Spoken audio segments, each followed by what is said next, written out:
Trump's team shared their expectations for the peace talks in Ukraine. Meanwhile, in Russia, they are once again threatening retaliatory strikes. My name is Albina Pidhirnyak. I'll share the latest updates next. The White House Press Secretary Caroline Leavitt was asked how involved Donald Trump in the talks between Russia, Ukraine, and the United States.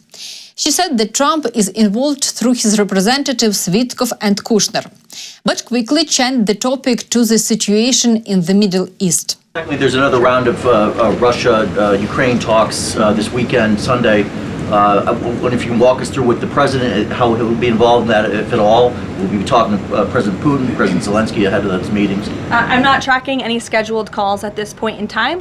However, the president remains deeply involved, and of course he's being apprised by his advisors, namely Jared Kushner and Special Envoy Witkoff, on these talks. They had a multilateral meeting this past weekend, which didn't get a ton of coverage, but that was historic in nature, where the president's team has really brought two sides of this war to the table together to move the ball closer towards peace. So the president is not giving up on the peace process. He obviously just met with President Zelensky when we were in Davos, Switzerland, but I'm not tracking any calls scheduled for this week.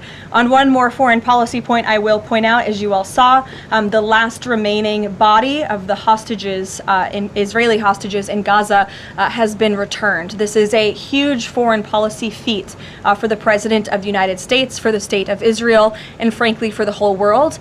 The President made the impossible possible, and so it's great news for the President, for the United States, for our allies, and also for peace in the Middle East. And I understand that more than 20 new additional countries have also signed up to join the newly established Board of Peace with respect to the rebuilding of Gaza, which is another historic accomplishment for this President. So thank you all very much, and we'll see you in Iowa tomorrow.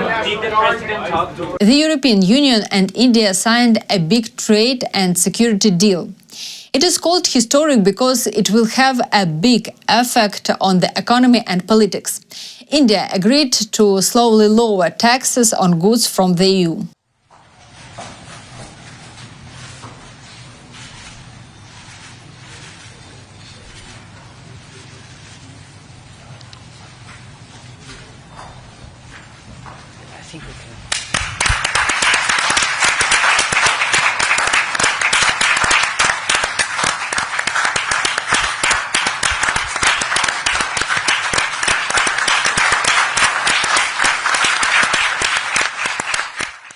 Russia launched a massive combined attack on Ukraine last night. Volodymyr Zelensky gave the details. There was a heavy drone attack on Odessa. Over 50 drones hit the city, targeting energy infrastructure and civilian buildings. 5 residential buildings were damaged, with major destruction in apartments and entrances. Dozens of people were injured, including children. All emergency services are working to help. The rescue operation will continue until the fate of everyone trapped under the rubble is known. One Russian drone hit a Christian evangelical prayer house. Other regions were also attacked last night: Lviv, Dnipro, Mykolaiv, Odessa, Sumy, and Kharkiv. Russia targeted energy and other critical infrastructure. At least some people were injured. In total, Russia launched 165 attack drones in one night, about 100 of which were Shahed drones. Every Russian strike weakens ongoing diplomacy and hits the efforts of partners trying to end the war. Zelensky expects the US, Europe, and other partners to respond and remember that real peace requires pressure on Moscow. Sanctions, blocking Russian operations, and stopping all tanker fleet activities. Without pressure on the aggressor, wars do not stop. Support for those defending lives is also crucial. Stable support for Ukrainians and the military and faster implementation of agreements is needed. Zelensky thanked everyone who understands this and helps. Russian forces launched a missile strike on Odessa. At least 3 people were injured in the attack, and the city's civilian infrastructure was seriously damaged. Oh, you, show.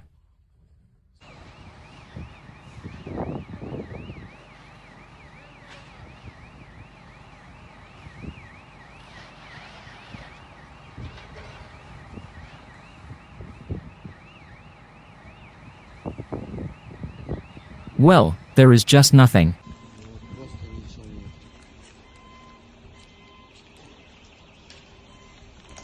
Then the firefighters arrived, Another building, now to extinguish this.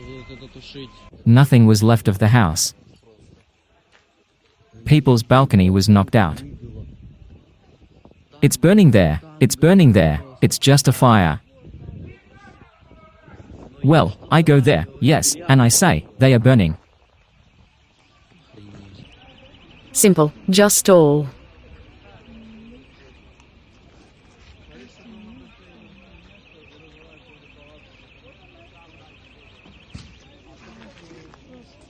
Glass, glass.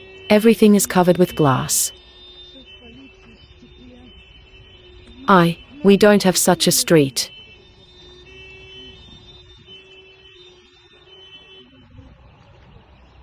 There is just a stupid street.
A drone strike hit the city of Brody in the Lviv region. Elevated level of harmful substances have been detected in the air. Here is what local authorities say. We have the first results of air quality measurements. As you know, this morning the enemy struck the territory of our community. As of now, the radiation background is normal. At the same time, near the site of the hit and at the beginning of the entrance to the city, an almost twofold excess of the level of carbon monoxide was recorded. These are combustion products. We ask residents, especially those with chronic diseases or respiratory problems, to be careful not to go outside unnecessarily. Information has been received about a possible change in wind direction. With this in mind, training has been transferred to a distance format. All relevant services are working in a coordinated manner. Specialists continue to measure at different locations in our city. Further results will be announced later. Thank you to all services for their prompt and coordinated work. Ukraine is facing difficult weather conditions because of Russian strike on energy infrastructure.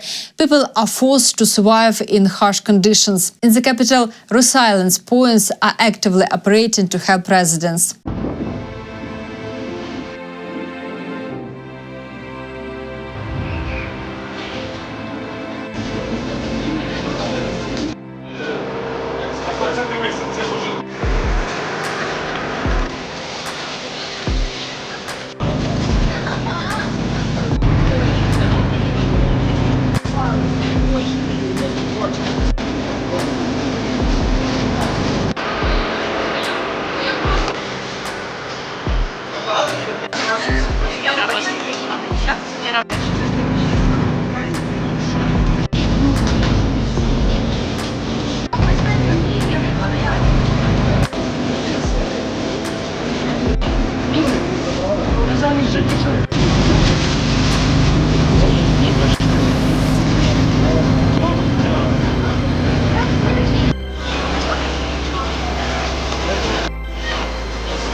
In Russia, they continue to talk about the capture of Ukrainian territories that Russia hasn't actually taken. This is how they try to justify themselves to their own people. the Zapad group of troops continues to conduct active offensive operations on a wide front in its area of responsibility. Formations of the 6th Army advance westward in the general direction of Lozovaya Perva. Its units are fighting street battles in Kutkovka. On the southern flank, part of the forces are developing an offensive in the direction of Kovalivka. On the eastern bank of the Oskol River, military units of the 1st Tank Army continue to destroy the surrounded enemy formations.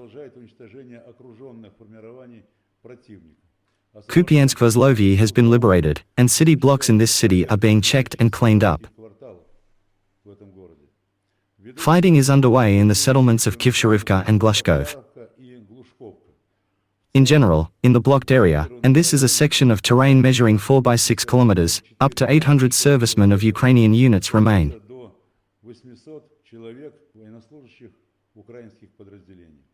The offensive is successfully developing in the Rubtsovsky and Krasnolimansky directions. Formations and military units of the 20th Army are completing the liberation of the settlements of Drobyshevo, Yarovaya, and Sosnovoy, more than 90% of the residential development of which is under our control. Military units and subdivisions of the 25th Army are engaged in street battles to liberate Krasny Lyman and Ilyachevka. The destruction of formations of the armed forces of Ukraine on the territory of the Svyatý Gory National Park continues. Meanwhile, a so-called Russian State Duma defense official, Kartapolov, claimed that a collapse of the front is supposedly close. However, in reality, the Russian army's offensive has clearly slowed down. The problems of the armed forces of Ukraine are obvious. This is no secret. It is clear to everyone. And the collapse of the front is really not far off. Therefore, despite all the statements of Mr. Zelensky that everything is fine there and that he will not do something there, he will do everything as he has to do. And our soldiers, going forward, only contribute to this. While Putin is facing a catastrophe in the economy and has no real success on the front line, he is listening to reports about things like the restoration of Russian cities. At the same time, Russian officials are eager to spend what little remains in local budgets on so-called reconstruction projects. That you were there personally and driving yourself and said that you need to pay attention. Vyborg needs to be put in order. It was your order, after which a letter appeared. Mr. President, the federal government has already invested $6.5 billion, the region has invested $3.8 billion, and $1.8 billion in funding. This is the 14th year. 14th year, look what has been done during this time. I will just allow me to boast, well, really, because when such systematic work is carried out and there is a result, I want to show it. Vyborg Castle. We have completed all the restoration work, and we have even restored the warehouses where garbage has been taken out since Soviet times. And we have done it there. There are photographs here, just a warehouse that was completely littered with garbage. We made new exhibition spaces, made the dream of Vyborg residents, a glass elevator inside the Olaf Tower. Now people with limited mobility can climb up the glass elevator. This is how the castle looks now. The next project was. This is the restoration of signs. Here is the tower of the town hall. This is what it was and what it has become. The clock tower, what was, what has become. The clock tower is generally interesting to remember right away. Remember, Sannikov land. There is only a moment, everything is illusory. He rises, climbs, then climbs the tower. This is just the clock tower, which went down in history. And most importantly, Mr. President, we have completed the restoration of Russia's only landscape rock park. It became the best landscape rock park in Europe and the best rock park in Russia. This is Mon Repos Park. Moreover, we have restored more than 3 billion manor buildings. There was an international loan, a federal budget, and financing of the Leningrad region. Mon Repos Park has been completely restored. I don't even remember. This is if you go from the side of Vyborg. Remember, such a bridge goes to the left side, closer to Finland. This is a separate park. It was launched in Soviet times. In the direction to the side, towards the border was completely launched. 32 hectares, overgrown. Oh, well, this is right after the castle, right? Yes, there, yes, everything is right. And now it is a unique park. Everyone envies us, because it turned out to be a unique natural park. And that's exactly what you noticed when you were in Vyborg, the center of Vyborg. These are residential buildings. 3 billion was spent on major repairs. To be honest, there are 1 and 2 billion works for this year. But look at what the old house is slowly turning into. But there are still a lot of works on old Vyborg, a lot of them. I'll tell you a little later. Restored. This is really probably the only place in Russia. Also, these officials are calling for continued strikes on Ukrainian territory. In this regard, I want to dwell on your instruction to protect the Leningrad region, to protect the sky from UAV attacks. We have completed the construction of 16 out of 17 facilities, co-financed all facilities. Here you can see what they look like. And towers, and hills, and barracks. And this has an effect. You know that attempts to attack, they do. Yes. And your next instruction. And we are asked for other actions. Mr. President, we need to do this, because it is very important. Thank you for watching this video right where you're watching us from. Stand with Ukraine. See you again.